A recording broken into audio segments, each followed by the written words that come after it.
Time to wake up. It's Saturday morning. Find some milk and cereal. Grab a bowl and spoon. No, a bigger spoon. Head to the living room and take a seat on the floor while Joseph and Chris present to you Saturday Morning Cartoon!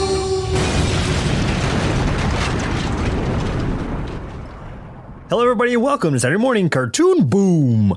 This is your wake up with the Saturday morning sun, popped on the floor, big blow sugar cereal, watch our favorite cartoons, both old and new. I'm Joseph. And I'm Chris. And this morning, we watched G.I. Joe, A Real American Hero. G.I. Joe! He'll fight for freedom wherever there's trouble. G.I. Joe is there. God, I hate it. I hate it so much, Joseph. I hate everything about it. I don't understand why. Like, that's when I hear that song, when I hear that tune, that just reminds me of childhood. I think the song's really stupid and I hate it. G.I. Joe, Real American Hero. It's stuck in my subconscious, my conscious. It's just everywhere. I think of it daily. When they say he never gives up, he's always there. Who are they talking about? Because none of the guys are G.I. Joe. Like, it's a ton of people. Like, you know, it's an organization. So who is the he? Right. That's what I want to know. Well, I guess because it's a male dominant force, they're just using the masculine instead of saying sexist. they. Well, yeah, it is very sexist. Yeah, I don't like it. Real American heroes. Real American heroes. And heroines. Heroines? It just wouldn't have the same ring to it. I don't know. I feel like I could pull it off. So who suggested this to us? This was suggested by Christopher Valencia. So thank you, Christopher. I like your name. I like your style. Thank you, Mr. Valencia. I will not call you Christopher because I know too many Chris's. Aw. Isn't there does he own the oranges? Valencia oranges. Is that like a type or is that a brand? Is that a type of orange? I don't know. If you own the brand, Mr. Valencia, please send some oranges our way. Oh, it's not a brand. It's an actual type of orange. Then never mind. I had to look it up because I'm stupid. I retract my previous statement. But if you happen to have some oranges, please send them anyway. Yeah, could you send us your oranges, please? You've got to have at least one lying around somewhere, and God knows I could use some more vitamin C right now. We're just hungry. We're hangry. So G.I. Joe, A Real American Hero ran. Well, okay, so let me preface this a little bit because people might be thinking, and this Mr. Valencia might have thought he was suggesting the whole series, but there is a technicality to it where this that we watched is the miniseries that came. Okay, there was two miniseries that came before the actual series, and this was the first one that we watched because that officially, technically, is the Real American Hero one. So that aired in '83. It was created by Hasbro, developed by Ron Friedman, produced by Hasbro, Sunbro Productions, Marvel Productions, and Toei Animation. Ran for, this miniseries ran for 5 episodes. It was a first-run syndication, and for a short synopsis, the G.I. Joe Special Missions Force must battle to build a counterweapon to Cobra's teleportation device. Yeah, that's true. Kinda. I mean, it wasn't very obvious at first, but...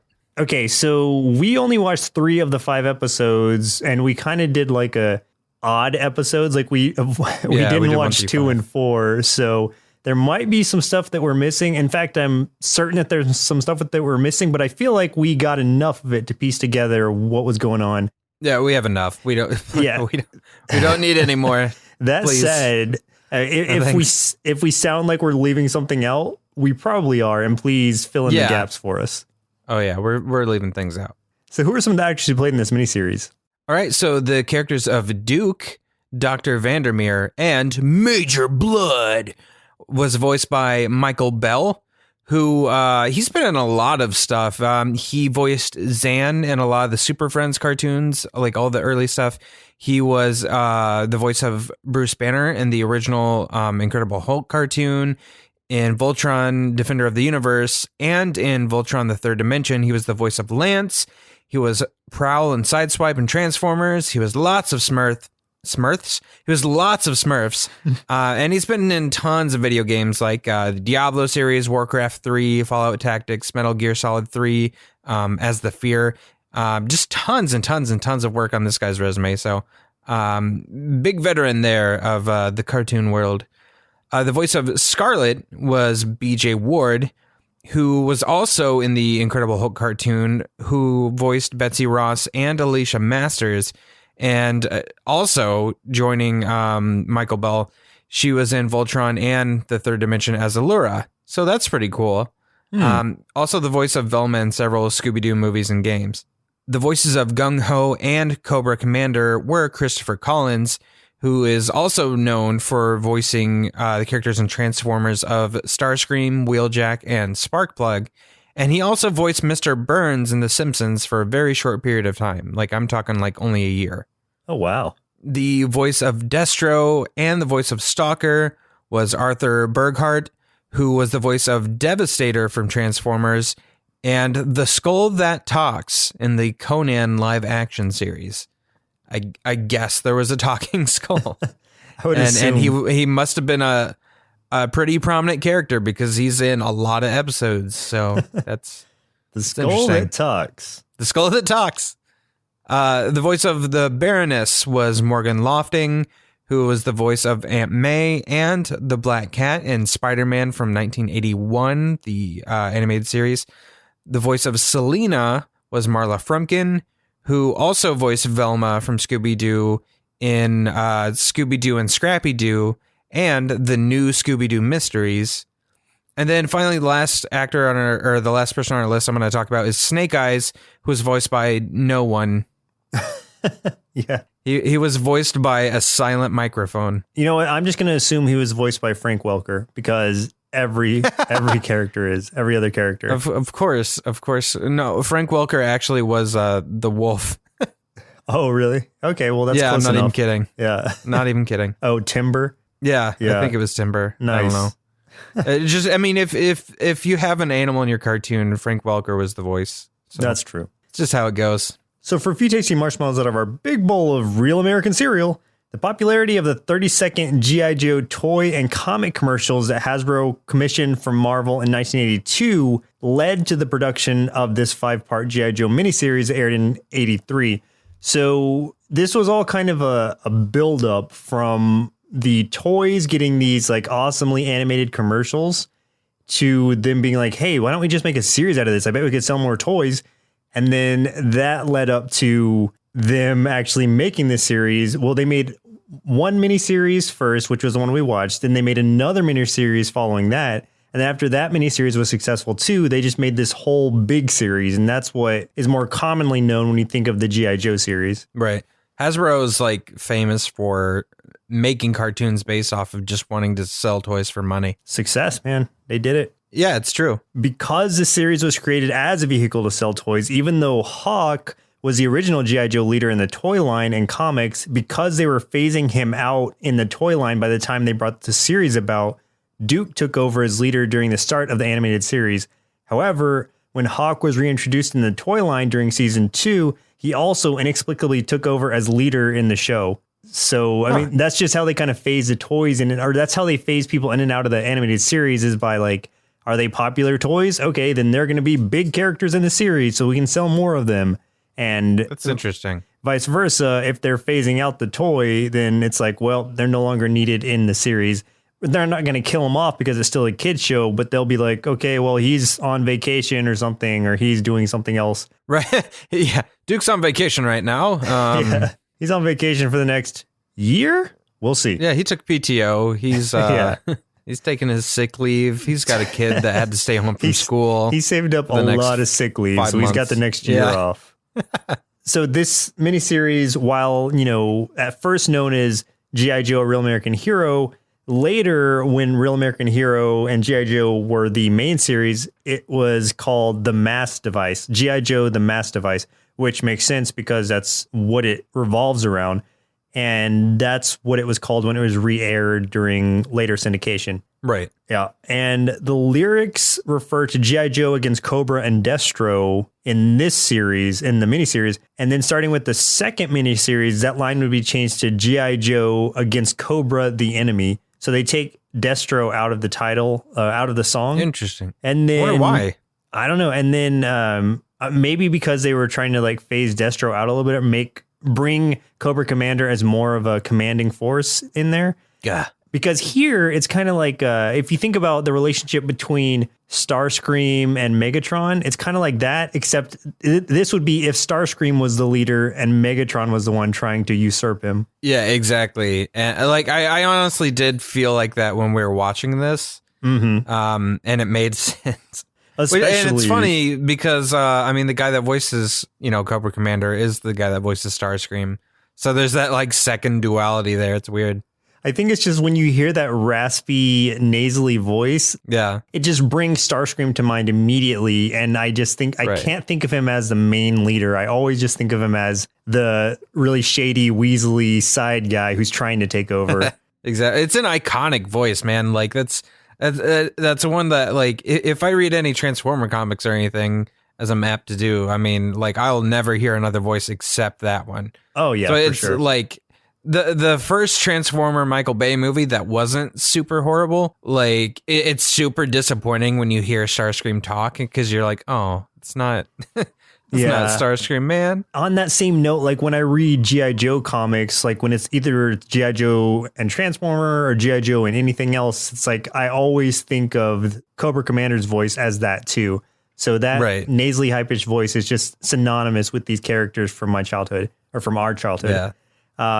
Yeah. So there wasn't, since this was just a mini series, I didn't want to go over a lot of the trivia and stuff for the main series because we'll probably do that at a later time. So that's all for Marshmallows for today. But I guess you surely heard of G.I. Joe, but did you know that this was the miniseries when we came into this? Like, had you seen this or did you know about it? I never saw the miniseries. I didn't know that there was separate series. Like, yeah, I just, when we first got this request and even when we first talked about it last week, I assumed we were doing the main G.I. Joe series. And it wasn't until like I started researching and because I was getting confused because I was researching G.I. Joe and I wasn't finding the A Real American Hero thing. And then once I did find it, I was like, 5 episodes, that doesn't seem right. And then I looked and I'm like, oh, this is not the main series. That's weird, but it's the first series. So, I mean, I guess we're starting there, which is fine. I mean, it makes sense to start with the first series and stuff, but like, man, this may have tainted my view of G.I. Joe for, the next requests to come, but we'll see. Really?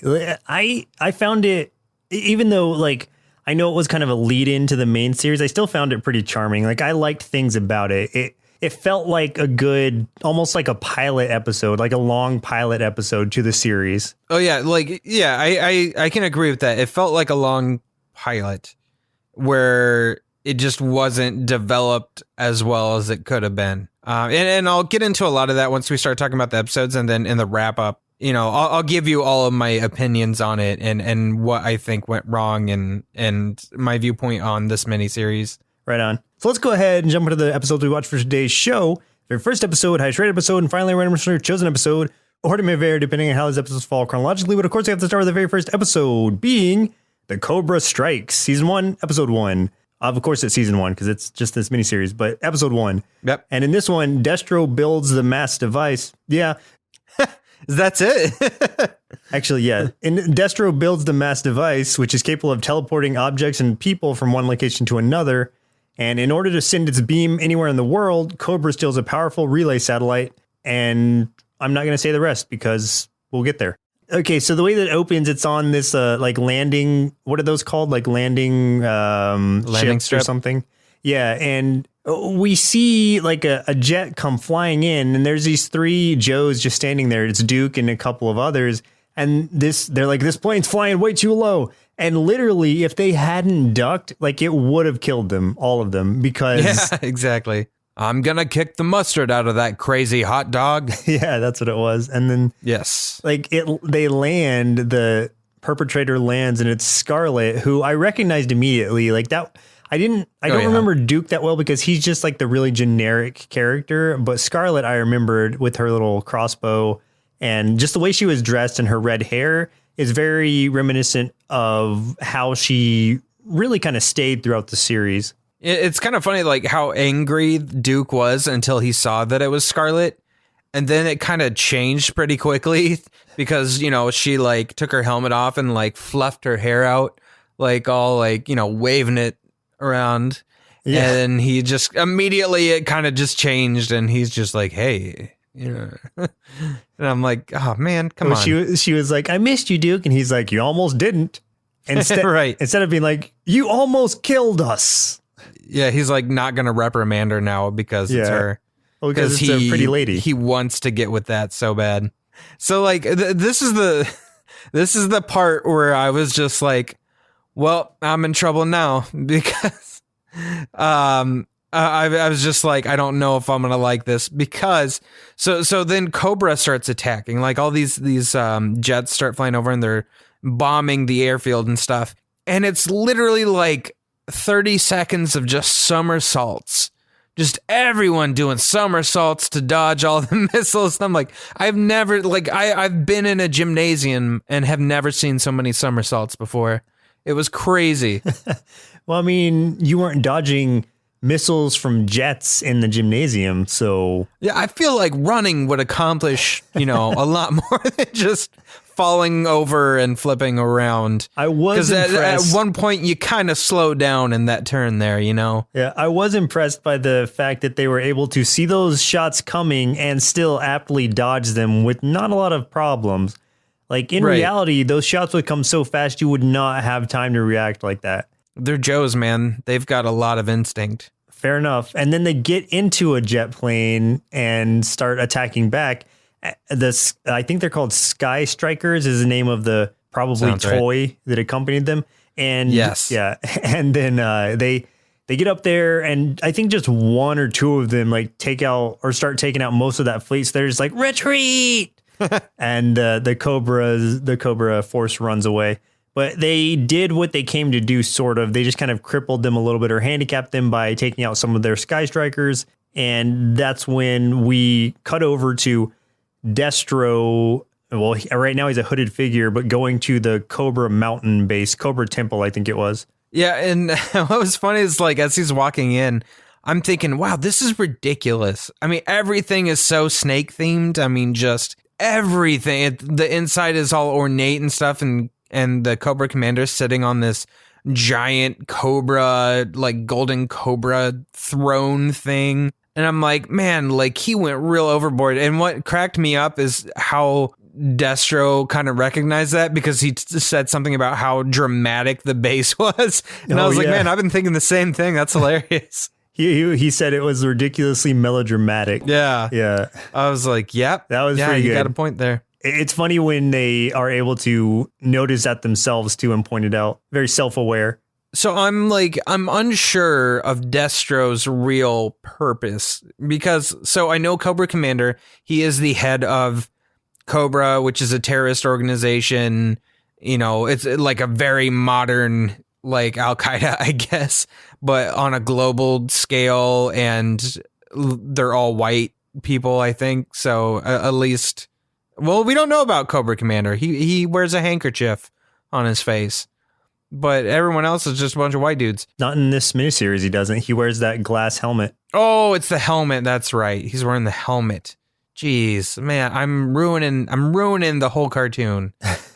Yeah, he's got his little his mirror helmet thing. Right. Yeah. But Destro, who has a metal head, which I don't think is a mask because the mouth moves. Like, is he just? I guess I don't know what he is. Is he just another terrorist that has some weight to him, and he's like really smart and decides to go help? Does he work for Cobra? I can't really tell. It was almost like he was a terrorist for hire or something. Like he was a mercenary. I mean, yeah, it was hard to figure that out. I'm just completely guessing this because I didn't read up on him or anything. But I know I always see him by Cobra's side, but there are times where he's taken over. And there are times where, I mean, constantly they're bickering in the sense that he wants to be in charge, but Cobra Commander has I guess, more clout, and he's got his entire force behind him. So it's one of those things. It might just be like he works for the Cobra forces, but he not so secretly wants to be in charge himself. Which is too bad because Destro's way smarter than Cobra. Cobra Commander is kind of an idiot, honestly. I mean, he's very like Shredder from the Ninja Turtles. Oh, absolutely. You know, like he's the big bad, but he's also kind of a moron. Yeah, so it would be very like dramatic. To parallel it again, it would be like if Shredder was in charge of Krang instead, Destro being Krang of the situation. Right. So Cobra, he got Destro, and Destro made this thing called the mass device. Like you said, it can transport things around the globe. And what Cobra wants to do is dominate the universe. I don't know why. Do aliens and other planet civilizations exist in this universe? Or is he just being super dramatic again? Probably just really dramatic. Okay, that's what I thought. Yeah, I just... If you could see the pupils of Destro's eyes, I'm sure they're like... He's like rolling them every time Cobra talks. Like, real quick, this again. Do you remember when there were those like tall G.I. Joe figures that were like... I'm not going to say Barbies. The really big ones. But they're the big ones, but they're like... They have like clothes and stuff you could put on them and like all their weapons and stuff. Yeah. So at one point, I think I remember there being a Destro version with a removable mask. And I was always curious, like what Destro looked like under his mask. I think that was one of the points from my childhood that I remember being like, man, I wish I could get that figure just so I could see what it was, because it was I could probably just look on the internet now and find it out instantly. But back then it was such a mystery to me. And I was so intrigued by seeing in the same way that it would be like seeing Dr. Claw or Claw's face from Inspector Gadget. You know what I mean? Right. Like it was that kind of like, oh my gosh, I have to know what this person looks like. I just don't know. Yeah, I remember that pretty vividly from childhood. And I might be making this up. I'm pretty sure, though, that toy exists somewhere in the large Destro, or a Destro kind of large 12-inch figure that has a removable mask. So I just popped on the internet real quick to look, and I'm only finding the toys of him unmasked from the movies, like the live action movies. And he just looks like the Ninth Doctor from Doctor Who, because that's who played him. So okay. Yeah, that's I'm not really finding much else. Maybe it will forever remain a mystery. And I gotta say, like in all honesty, those live action G.I. Joe films are actually pretty terrible. Maybe some of the worst movies I've ever seen. For some reason, and I don't know why, because I know you, I thought you were going to go the other direction with that and say that they were surprisingly good. It was a mislead. It was a good mislead. Yeah, I've never seen them, so I can't say, but I trust you on that one. Yeah, just don't, man. Just don't. Joseph Gordon-Levitt is the Cobra commander. I heard that, yeah. And he's just like a young... Oh, spoilers! He's like a young aide to the G.I. Joes, and then it's revealed he's been the commander the whole time. Yeah, of course. It's so dumb, man. It's the worst. Very cliche. We get a clip of we see that the Pentagon, a lady from the Pentagon is visiting the Joe's base or something, and they have like the satellite, and she's talking about the security of it and stuff, and they have the Joe team break into it for some reason. I don't know why. They're trying to test it's almost like people hiring hackers to test their firewall or test their security. Sure. Okay. So they're hiring them to try to break in to see how secure they are. What I didn't expect was Juanita Hooper, who was the woman from the Pentagon. For whatever reason, I didn't know that she was going to betray them. I should have known, but I knew didn't know. Immediately. Like literally, as soon as this started, I was like, "That's Baroness. Like it's got to be." And and she kept doing that weird like thing. Like anytime a character starts doing something like a weird quirk, something's up. She kept pulling on that earring of hers. I'm like, yeah, it's totally Baroness. Yeah, she was just like fidgeting with it, but I wasn't thinking about it. And then when you see her like put the little tracker down on the satellite, I'm like, oh man, Baroness, how could you? Yeah, so so she put a tracker on the satellite, which means that Destro and Cobra Commander on the other end knew where it was, and then they used their mass device to steal the satellite. Well, they try to steal it at first, but then the temperature's wrong or something. It's like, it's not the right. heat or not the right temperature. So they instead, Destro teleports in the Cobra force because for some reason that's going to help him figure out the temperature of it and make it right. I don't know, man. I don't know. He's just got to... He walks in with a thermometer, and he's shaking it, and he's like, come on. Someone measure the temperature for me. And then they get that, and I guess it gets relayed back to him, and he's like, all right, I'm going to teleport it out with everybody else, which seems like it would throw the temperature off even more, having all these other bodies added in there, but whatever. I'm not looking at this for the science of it. So yeah, Duke gets in there too, so they get Duke. Duke gets in because he's trying to capture Baroness, which is weird because like there's all those other Cobra forces right there, so they could easily just turn on him and take him out. But instead he's like, I'm gonna grab you, and then he gets teleported out with them to the Cobra base. He fights off a lot of the Cobra forces for a while before he gets taken out and imprisoned. Oh yeah, he karate chopped a dude in the throat. I was like, damn, ouch. Like there was a couple during the fight scenes here. I think there was a few times that they didn't line things up the way that they meant to. Like, I think this karate chop was supposed to be to the chest, but it definitely hit this guy in the throat. In another scene, in a different episode we watched, Scarlet punches a dude straight in the junk. I was like, eesh. I don't think they meant to do that, but... Well, she knows their weak points. Yeah, it's true. It's not very hard. Then they steal the Eiffel Tower. Well, yeah, they steal the Eiffel Tower just to show... For some reason. Some of their, I don't know, power, what they can do. I'm just like, where do they think they're going to hide the Eiffel Tower? Where are they going to stick that thing? Where did they stick that thing? That's a good question. I don't know where they ended up putting it. It wasn't like outside of the base or anything. Who knows? So the Joes have to find this like scientist dude, Dr. Laszlo Vandermeer, and apparently he's an expert on molecular transference, which is this teleportation. Being that he is, they have to get him to help so that they can get help kind of figuring out this mass device and then in turn building their own, a smaller version so that they can have some sort of counter weapon. As I said in the description of the episode or description of the series, it's like they are trying to find a counter weapon they even state in there that they need to, the only way they counter a mass weapon is with another mass weapon. And so that's of course, Joseph. I mean, that's like the basic science. Right. It's fire with fire. Yeah. And then Duke gets thrown in the slave pits. And then, they have a slave pit for some reason. Right. And then is forced to fight some dude who is so proportionally where did they get outrageous. A giant? Yeah.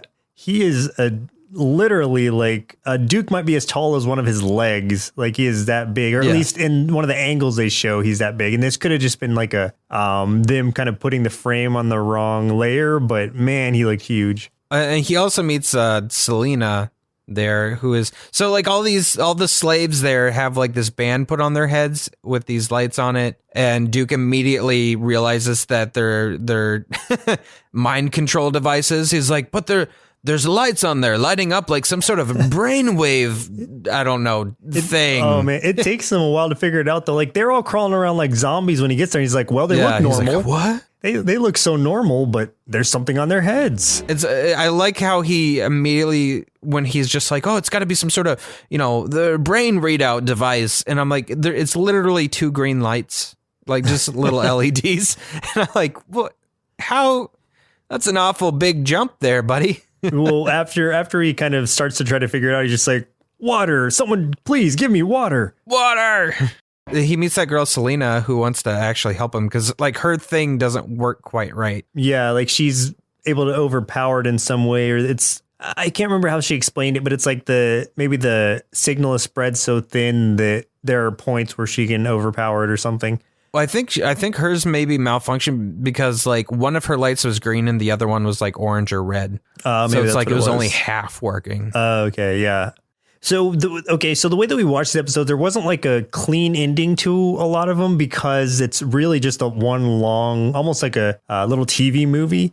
So the way this one cuts off is basically when Duke is forced into the arena to fight the champion, and it's like cuts off. And then we jump into the next episode we watched for today's show, which is The Worms of Death, season 1, episode 3. And Chris chose this one. Is it because the title was The Worms of Death? Yeah, that's exactly why.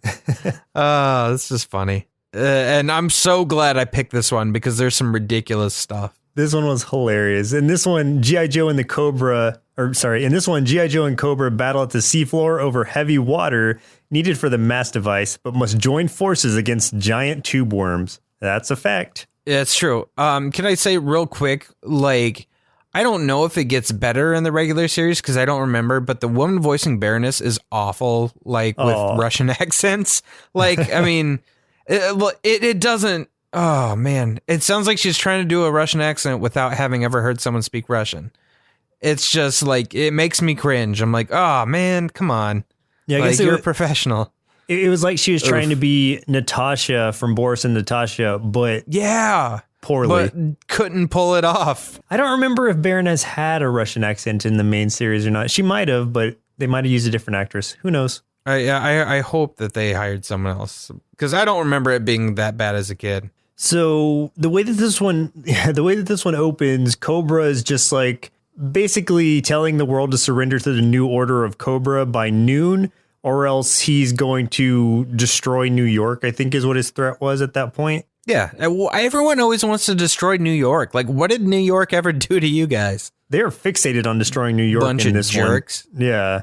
But then Destro's there and he's like, dude, that's an empty threat because like we don't have the elements that we need. So there are these 3 elements that they need and the Joes need to power their mass device as well. And without them, they can't do any of what they're trying to do. So that's part of the rest of this miniseries is them kind of going head to head against one another to get these elements to bring them back in order to power their devices. And they already have, by this episode, a bunch of red crystals. And this one, they're going for something called heavy water. Heavy water. It's water, but it's heavier. Yeah. And it'll power your stuff, I guess. I don't know. Can we talk about the submarine guy? Oh, Torpedo. Could you understand anything that guy said? He was just like, hey, amigos, landlubbers. I don't know. He was saying a lot of stuff, but he would do it in this like really fast talking voice. There were times that I literally did not know what he said.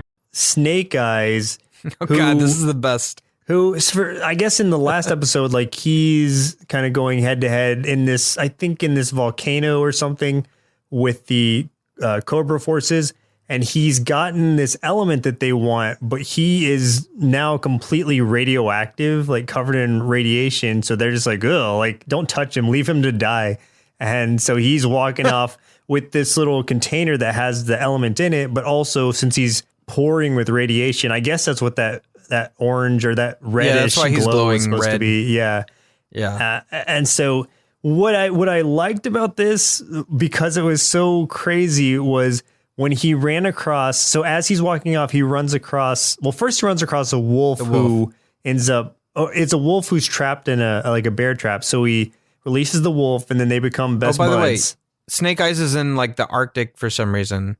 Not sure how he went from volcano to like complete ice and snow, but he did. So that's what's going on. That's where they are. Yeah, and so he saves this wolf, and then like they run across this bear that I could only describe as like this bear has been bulking up for the entire winter. It's the largest polar bear of all time. He is. He's got huge pecs. Like he might like under that fur, he's probably got like abs of steel. Like this. Oh my God! This is the most pumped polar bear that I've ever seen. If The Rock was a polar bear, this would be Yes, exactly. Oh man, they messed up. Because I think The Rock played Gung Ho, I think, in the second movie. He should have been playing a polar bear. Right, he should have just been polar bear. They could have just done this whole thing. And Dwayne The Rock Johnson plays a polar bear. Yeah, plays polar bear. Yeah, this polar bear was gigantic. Like he slapped Snake Eyes so hard. It's like, I mean, he doesn't even like bite him or anything. He just smacks the dude and then he goes sailing across the field into a tree. And he basically passes out after that. And then luckily that wolf who he just saved, of course, saves him. Well, helps him, but then the wolf gets slapped away too. Then this polar old bear's guy, just a slapping fool. Then this old guy with like a shock stick, a shock staff, like comes up and like starts poking the bear with it, and he's like, and runs off. Yeah, it's a blind old Scottish man with sled dogs and an electric stick. I'm like, what is going on right now? Yeah. I was so confused.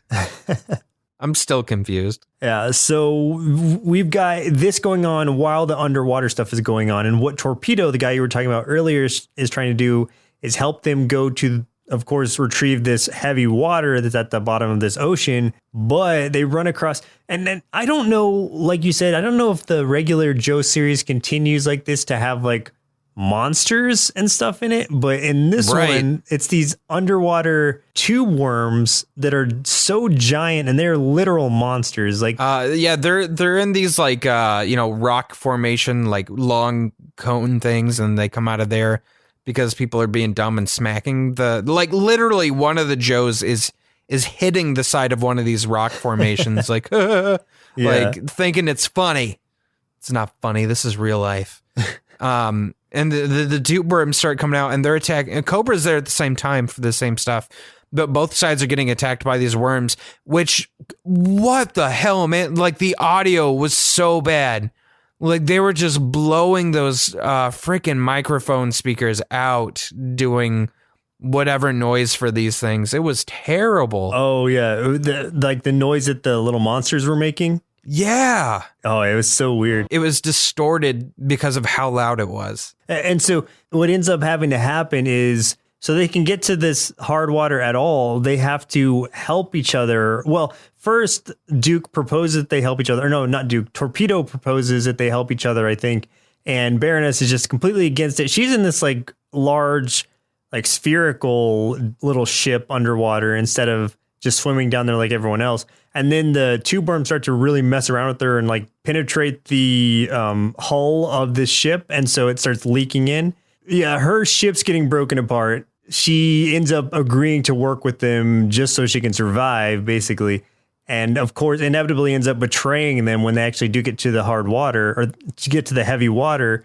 And then, I mean, she's just like, of course I'm going to betray you. Like you're trying to make a deal with Cobra. But they both do end up getting their heavy water because I don't know exactly what happened, but the Joes made some sort of threat back and both got away with their waters. I don't even think they made a threat back. Like they just started swimming away. They're just like, all right, well, we're out of here. And she's like, no. Well, they did or said something. I don't remember what. And Baroness got angry and then they were able to leave because I think she was gonna take them out, but she couldn't do it. But it was just like her against like three of them, so they just swam away. Yeah, it's true. They're just like, that's fine. Let's just swim this way. And yeah, we see Snake Eyes with the old Scottish man again, who's blind, and he's in this cabin. The guy's explaining that he cleaned away Snake Eyes' radiation with herbs and leaves. Oh yeah, I was like, what? Oh man. So he mended Snake Eyes. I guess you can recover from bear attacks and radiation poisoning pretty quickly because it seemed like it was same day. And then he helps Snake Eyes, lets him get dressed again and sends him on his way. But Snake Eyes starts to leave and then he's like, oh, and I retrieved this for you. And he hands him the canister. Which I guess he also used herbs and spices on to get rid of the radiation. I think it was a different canister because there was a Cobra symbol on it. Yeah, but it still had the elements in it, though. But it got booby trapped because when they get back to the base, Snake Eyes, I guess somebody finds him. Scarlet finds him somewhere and brings him back. And they're talking. This one guy, Short Fuse, is talking. He's obviously Frank Welker. The canister shoots this toxic cloud out that makes all the Joes pass out. And I'm thinking, so the Scottish dude, he had these black things around his eyes. And I'm just like, it was Zartan, and Zartan booby trapped the canister. That's my thought. I could be wrong. If anyone knows, please tell me that I'm right and don't tell Joseph if I'm wrong. But I'm pretty sure that's what happened. I mean, that would make sense. But since we didn't watch episode 4 that might have explained it, we can assume that that's the case because of the Cobra symbol. Yeah. What's going on with... I have a couple questions here. There's one part, and I don't remember exactly what was happening, but Cobra, I think, had sent a message to the Joes or something like that. And at the end, he's like, Cobra rules. And I'm like, what is this, a frat? Oh, no, I don't even know if he says Cobra rules. He just always says like Cobra. Oh, no. In this one, he literally said Cobra rules. Oh. And I was just like, oh, my God. And I bet it was with a Z. Oh, yeah, because he always ends his He always says with his like, hiss, where his, like even Destro, where there's no S at the end, he's just like Destro. It's like, where do you just force that in there? You're just forcing in S's now. He's like, someone get me a pizza pocket. Yeah. It's like, wait, does that mean you want one or do you want multiple? I have to go to the bathrooms.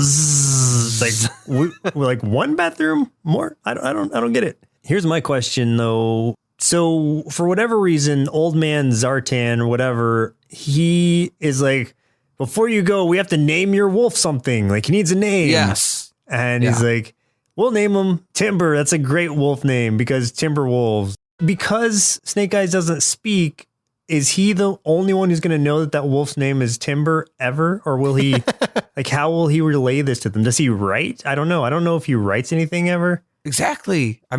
We never saw him write anything. We never saw him sign. I don't know. I don't know what his deal is. I don't know.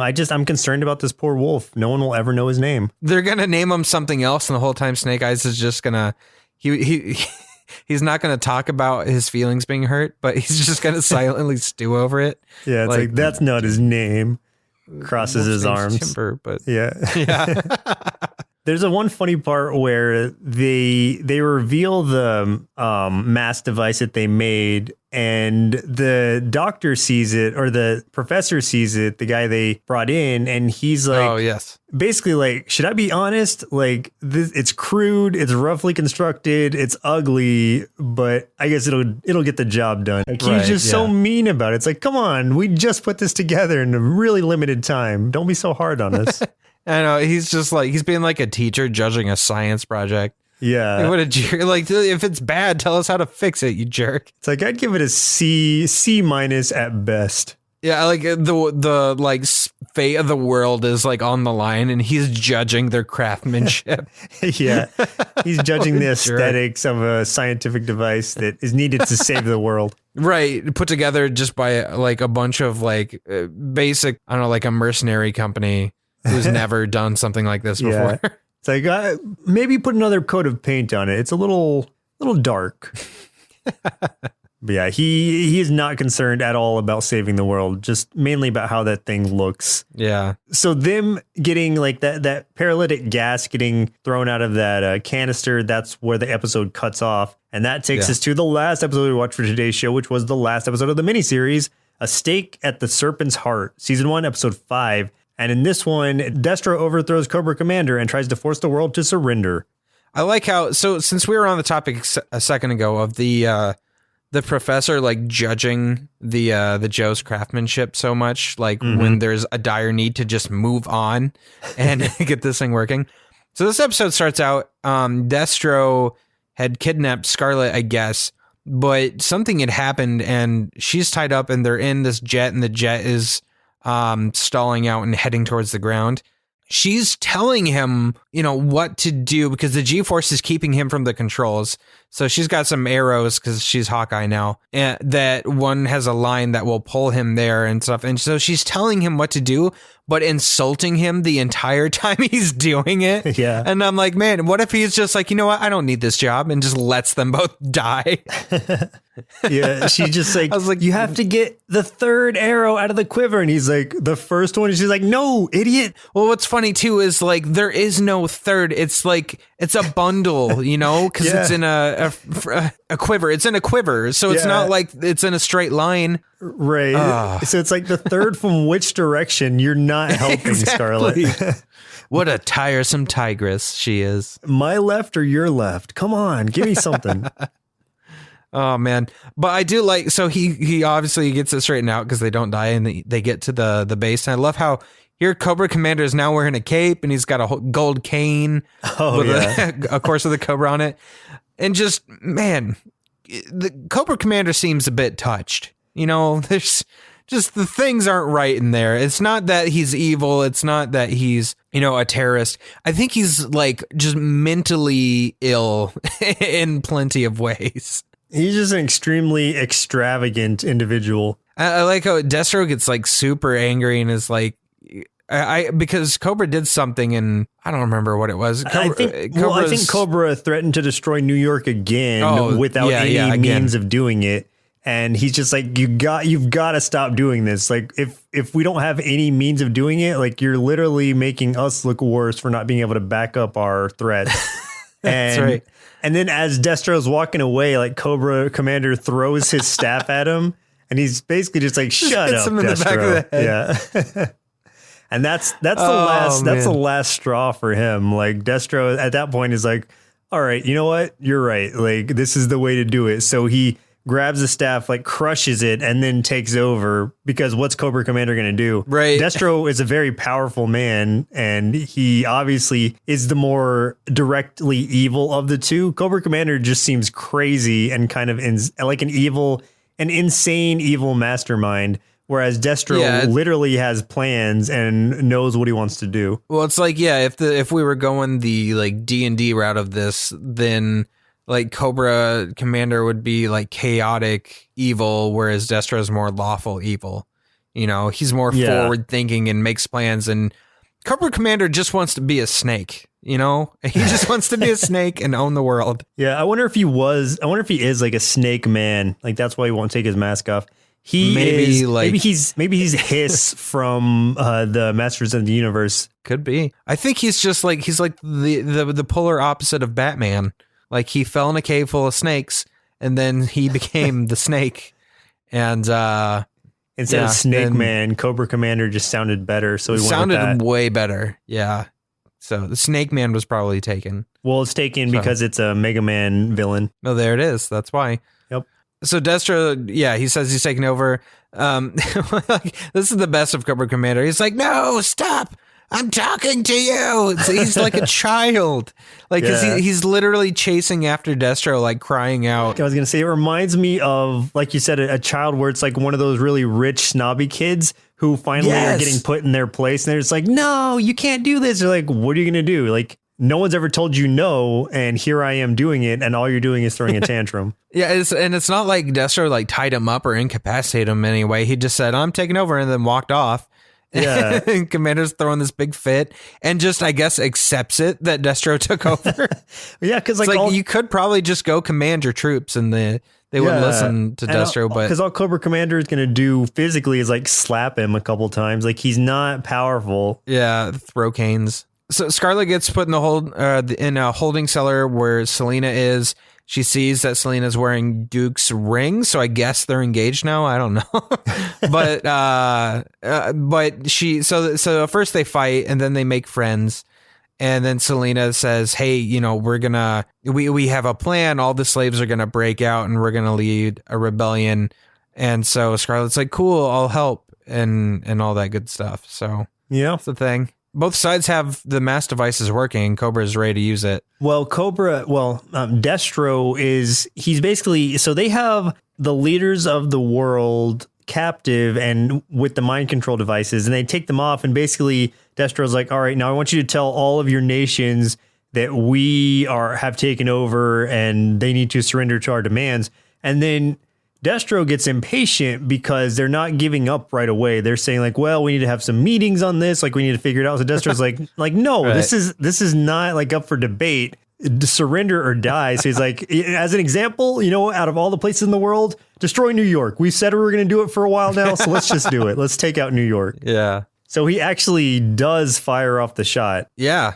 But the Joes have their mass device working too. So they fire it too. And I guess it just cancels each other out the way you would assume a mass device would work. So that's good. Basic mass logic. Yeah. I mean, that's duh. I mean, anyone that took, fourth grade science would know. There's a lot of jumping back and forth for a while between the two sides. I want to say we see the slaves again, and they're starting their rebellion. And I'm like, for being slaves, they are super buff. Like, you'd think they'd be underfed or something, but they look like they get dietitians and personal trainers. It's like, what kind of slave pen was that? Well, then one of them's that giant. Yeah, but it's funny because they're all like, obviously all these people taken captive have all been taken care of more than all of like Cobra Commander's goons. Because, like, they're all big and strong and muscular compared to all of his dudes. Well, when you see what they're eating, it looks like they're fed pretty well. Yeah, apparently. Like, they're getting fed better than, the army there. So being a Cobra captive isn't so bad. It's not that bad, yeah. I mean, you don't get to wear a lot of clothes. But if you're cool with that, like I am. I mean, if you're getting super buff like that, why would you want to? Speaking of things... we could see Duke and his tidy whities at one point. That's fun. Oh yeah, we didn't even mention this. Like, so after Duke is captured and then rescued, they're trying to get out of him, like what the location of the secret Cobra Commander base is, and he's like, "Oh, I just can't remember. Like my memory was wiped." They keep trying to get out of him through like psychology and stuff. And then they've got him now in a sensory deprivation tank where he's literally just floating there, almost like the Bacta tank from Star Wars. Like he's floating there in water in his underwear. And one of the people comments are like, "Man, he looks so weird." It's like maybe because he's just hanging out in his white underwear in the water. Right. Like it starts going through Duke's like his history. It's like you started. And I'm thinking to myself, so like, cheesy. I know. I'm like, man, like you guys are wasting so much time. Just get to the point. Like you don't have to go back to Duke's childhood to get here. Yeah, it started when you were a child in 3rd grade, and you defended this nerd when he was getting picked on, and all this stuff. Yeah. And so they're seeing all of his memories, and it gets all the way back to where Selena is, and him meeting Selena and giving her the ring, so they know she has the ring, which very conveniently that ring has a tracking device inside. Who would have known? One thing that was weird is they're going through his memories. So how are they all from the 3rd person? Yeah, that's true. Yeah. And then for somehow like they're able to like put it in slow motion. Like, all right, now slow down. Yeah, they're watching this on like a TV screen. They're watching his memories. When they see Selena, they're just like, "Woo, look at her." Like oh yeah, everyone's like, "Woo wee!" They have completely lost track of what they're doing here. Oh yeah, they don't even care, man. One of them is probably eating popcorn on the side. Like, yeah. What concerns me a little bit is like you would think that all of the Joes would come equipped with some sort of tracking device like that if one of them does, but Scarlet has nothing. Like they're just like, well, Scarlet's gone forever. I mean, they're like, let's rescue her, but that's kind of secondary. First, let's do this. But now that they know where the base is because of the Ring's tracking device, they launch like a full out assault there using they use their mass device to transport all of them to the base, but they're outside of the base instead of on the inside. Not sure why they did that. But one thing that's funny, so they're literally having to scale this big rock wall, right? At the top of the ramparts are like Cobra guards, but also actual Cobras, I think, guarding. There's some Cobras just there, and I mean they were hissing and stuff, so I assume they were supposed to be real Cobras. No, I'm like, are they guarding it too? What is going on here? I think those are like almost like turrets, like tower defense turrets. Okay, because like when we see one at the beginning, it's like holding a something in its mouth, like a button in its mouth, so. That's where I was thinking like, okay, so maybe they're just mechanized Cobra things. Got it. Just to look more extravagant because that's Cobra's deal. Yeah. We do see though, those big Cobra bots come out and those are the dumbest looking mechs. Things. Yeah. Those are the dumbest looking mechs I've seen. They have like 2 settings. They have the laser gun and they have table flip. Like that's all they did with their table flip. Like seriously, like if you watch it, like all the combat they went into, they just flipped whatever it was they were fighting. That's great.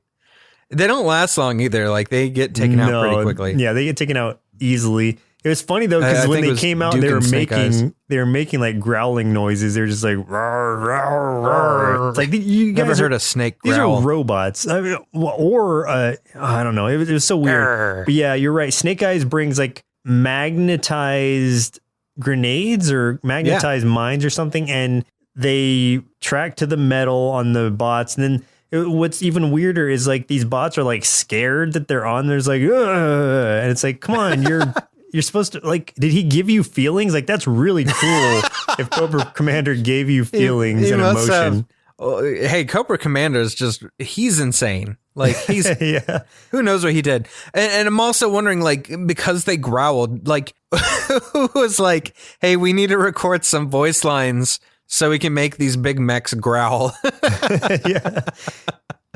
So we get to see some real fighting here. This is the scene where I talked about, like, you can see Scarlet punch a guy right in the junk. Like, it looked like she was trying to aim for the abdomen, but nope, went right in there. Also, I learned a few things here. One, never send G.I. Joes on a stealth mission because they can't stop yelling "Yo Joe" like every 5 seconds. Oh yeah. I mean, constantly. There's this one part where like Gung Ho blows through a wall.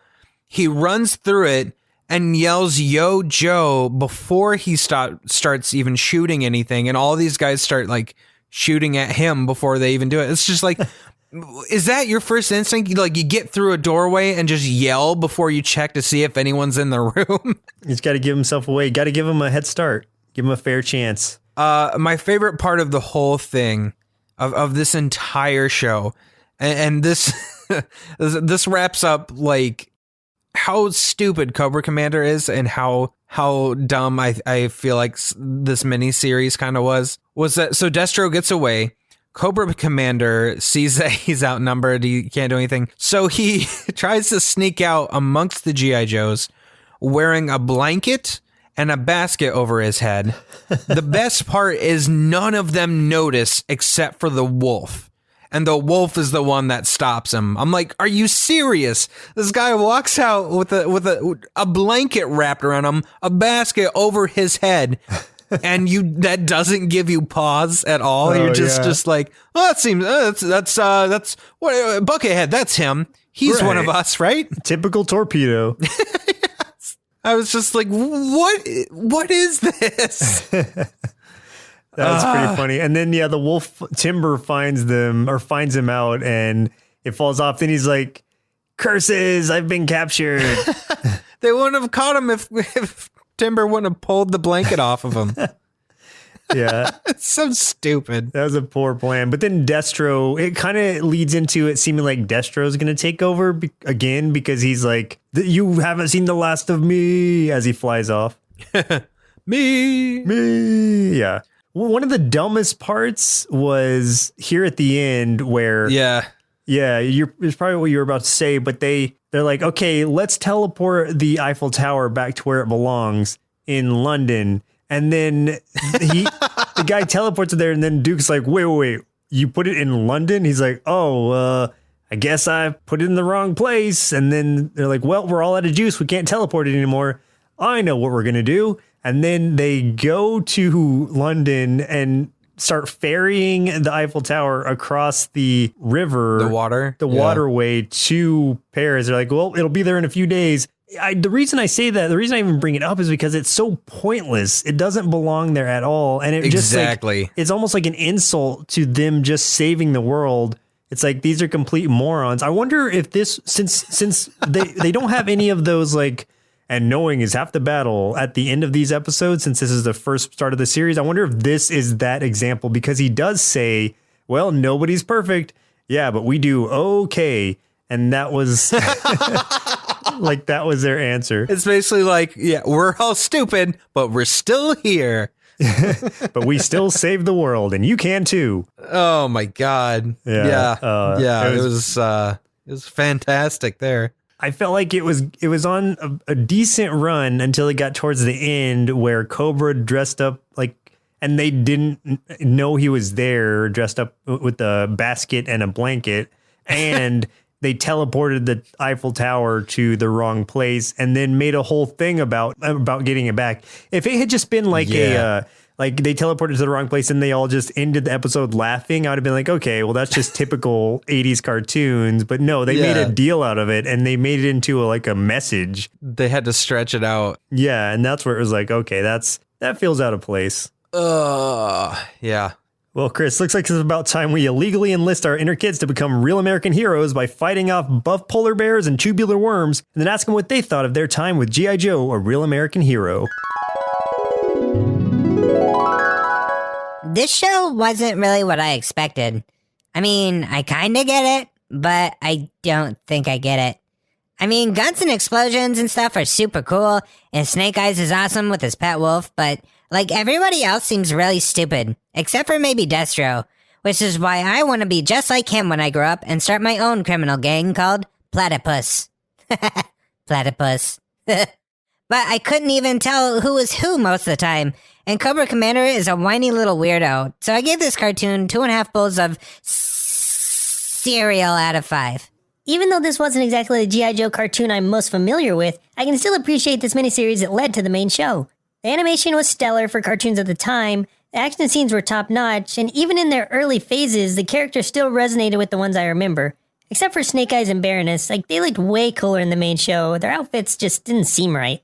Overall, I'd give G.I. Joe: A Real American Hero 4 big bowls of Cobra cereal out of 5, and think it serves as an excellent pilot for the series it follows. In closing, I think I'm going to change my full name to G.I. Joe 2, except to avoid copyright infringement, my G.I. will stand for, maybe giant,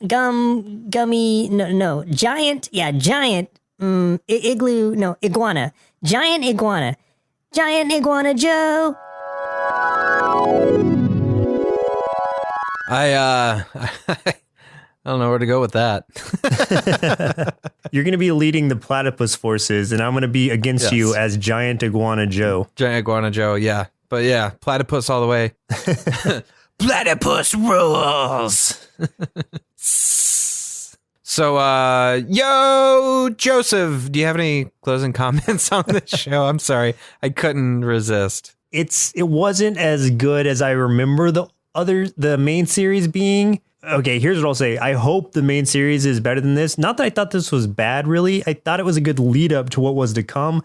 But I do think there was a lot of points in it where it just seemed like they were kind of experimenting and playing around to see what they could do.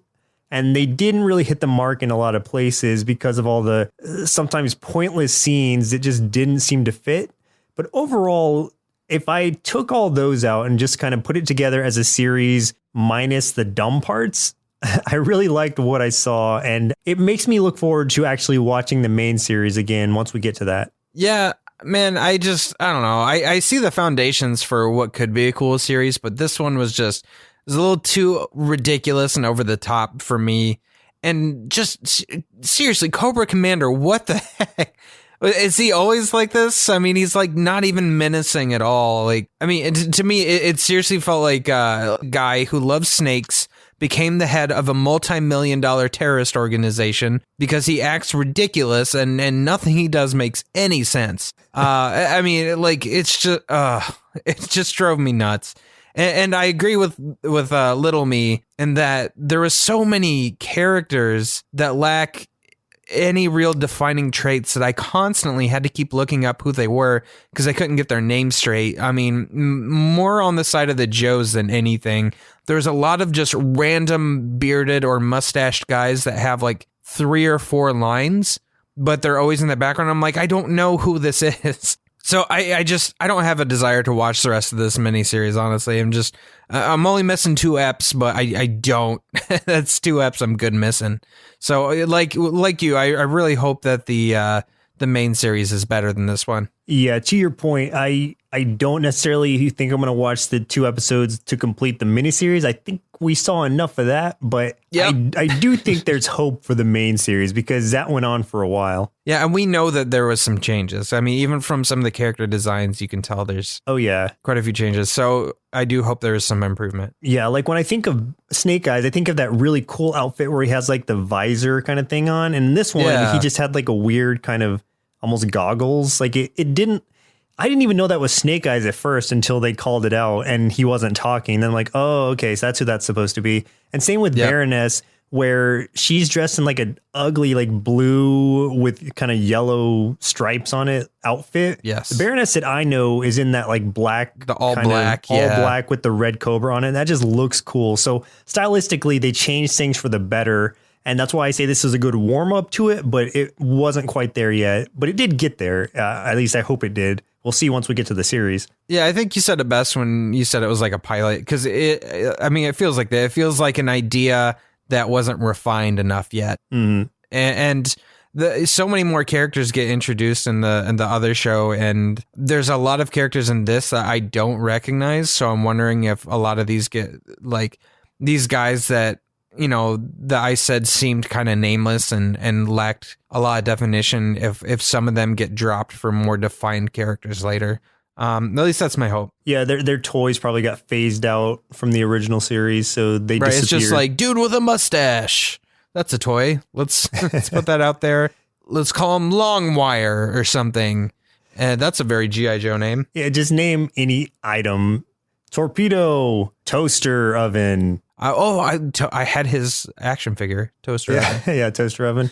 Where you could pull the switch on his back and his face would turn red. It's perfect. Yes. Yep. He had the flamethrower. Yeah, that's what it was. So thank you, Mr. Valencia, for suggesting this for us. I had a good time watching it. It wasn't quite up to what I was hoping it would be, but it's getting there. Yeah, I mean, you know, it was a fun nostalgia trip, and it was fun making fun of Cobra because it's just so bad. And that giant buff polar bear, like that's the giant polar bear. Yes, that could have been my favorite character from the whole thing. Oh, it definitely was the best character. It was the most developed physically and emotionally developed character in this entire series. You just exactly roided out polar bear. Well, listeners, it looks like our milk supply is now run dry, so it's time for us to say goodbye. And next week, we'll be watching Kim Possible, submitted via YouTube by Ira Sutton. Oh. So we've had so many from Ira. Good job, Ira. You just keep sending us the stuff people want to see. You voted it up. You guys voted up Kim Possible, so that's what you get. That's what you deserve. I've never seen it, but I of course knew about it. So this will be my chance to finally drop in and see what it's all about. My girlfriend's a big fan of it, so I'm really interested to see more about it. So yeah, that'll be cool. All that I know about it is Kim, Ron, and a naked mole rat. That's all. Yes, and it's pronounced naked. You weird Texan. Once again, I'm Joseph. And I'm Chris. And we'll see you next Saturday. Presented by Nerdsloth, a place for lazy nerds. If you like what you heard, consider donating at patreon.com/nerdsloth so we can continue bringing you quality shows. Be sure to also leave us a review and share your favorite episodes and clips on social media. If you're looking for more content, visit us at nerdsloth.com.